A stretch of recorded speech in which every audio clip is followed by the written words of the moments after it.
If you're here, it's likely because you're a new speedrunner who wants to learn all the fastest routes, skips, and tricks in Gravity.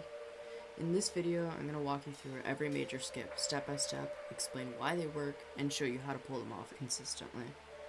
Whether you're going for your first completed run or trying to shave off those early minutes, this guide should help you out.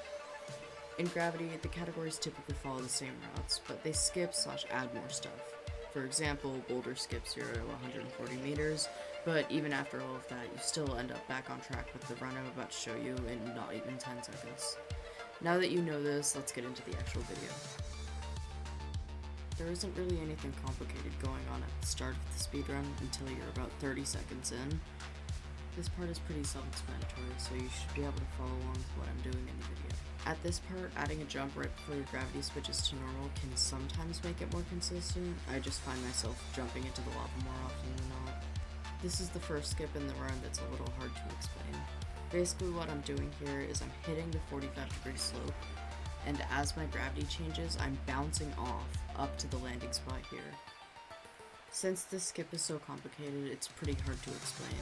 I find it most consistent when I go off the top right at a 45-degree angle though. At some point when you're falling, you need to turn left to hit the slope, but honestly that just becomes muscle memory, so you can figure that out. Alternatively, you could just take this route, which admittedly is a lot more beginner friendly, and I would recommend to anyone who's not already a pro speedrunner. Continuing the run, regularly want to go up the structure like this to get on top of the ledge. After you do that, you want to get to the platform with the arrow on it, and then walk off the top right. Don't jump, you do need sprint for this. You can either jump straight to the arrow platform like I did, or go the normal route there. It's your choice. A lot of stuff in this section too is just following what I do in the video, really not that complicated. Now this is another part that people find difficult. You can jump to each platform with the wheel if you want, it's just way faster to walk across them. Back to blue here, the way that I'm showing in the video is definitely not the easiest, even though it is the fastest. If you're a beginner, I would recommend doing it this way. This way is way more beginner friendly, and you'll save yourself a lot of suffering, trust me. Now we're entering what a lot of us speedrunners call cave, for, I hope, obvious reasons. Being able to get on the purple bit before your gravity switches is a very tight gap, but it really doesn't matter. It's like a second of time loss if you miss it. This is a part that's killed a few of my runs, but it gets pretty consistent. Also, if you want to get it 100% of the time, just walk off the platform fully straight and don't jump. We call this part tree skip. You want to just try and land on the edge of the platform and just do what I do in the video here. At this part, you want to walk off the platform without hitting the sign or the wall. It's not too hard and gets really consistent. This part we call church. There's not much to it, it's just normal obby stuff. You can find your own method, just do whatever works best for you. Exiting church here and we're back to red. I prefer to jump off, though you can technically walk off, it's just a harder timing. This skip is pretty self-explanatory, just make sure you jump off the wheel, because if you walk off you'll go way farther and it'll be harder to correct. I'll take this opportunity to mention that if you've noticed cuts in the video, that's because I suck at this game and I just stitched the parts where I actually got the skips together. This part of Red's route is pretty bland and open, and your main focus here should just be making sure you don't clip a ledge on one of the high jumps and go through it like I do.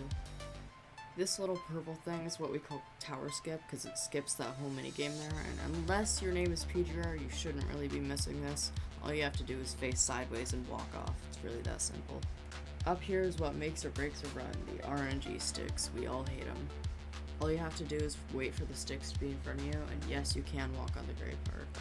This cube skip is only really hard when you're nervous. I just face my camera this way, and then whenever the front of the cube starts hitting the snow terrain, I walk off, and usually that works out pretty well for me.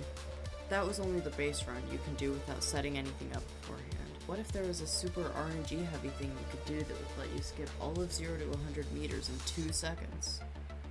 Yeah, unfortunately it exists. Boulder is a very complicated skip that has a million different ways it works, so unfortunately the best thing I can recommend you to do is find a video of someone doing it and study the fuck out of it until you can do it yourself.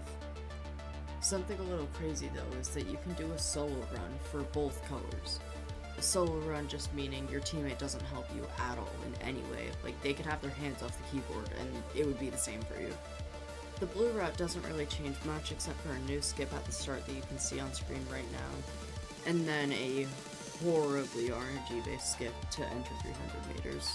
And then red solo is a lot different. For starters, you need to get boulder and then do whatever the fuck this is at the end of the run. I'm not even joking, that skip took me like 3 minutes straight to get a single time, bro.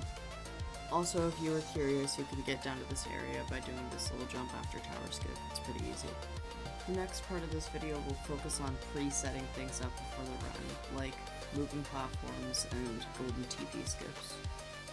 The two most notable instances of this are in blue solo, where this spinner is rotated, and in most other routes where you rotate the red wheel right before 300 meters to set up for a better skip.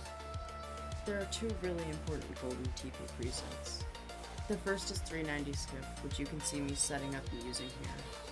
The second is church skip, which you can see me failing to set up and using here. For church, you need the slapper to get on the wall, and then you need to have your teammate TP you so that you can jump and place the golden TP on the torch. From there, if you place it on the torch right, you should be at a good enough gravity to be able to land on the roof, and then should be obvious from there. And the last thing I have planned for this video is whatever the fuck that was. I hate this game. One more quick thing I forgot to say, if you have any questions or just in general want to be part of the community, the Discord server link is in the description of this video. Thank you.